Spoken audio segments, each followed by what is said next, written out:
Everything about Rolex carries the stamp of one exceptional human being.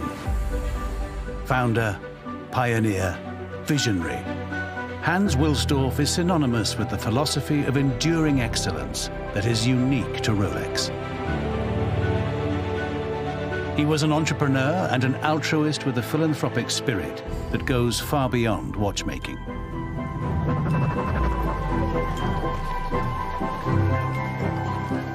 Hans Wilsdorf was born in Bavaria in 1881, in an era when watches were pinned to garments or carried in pockets.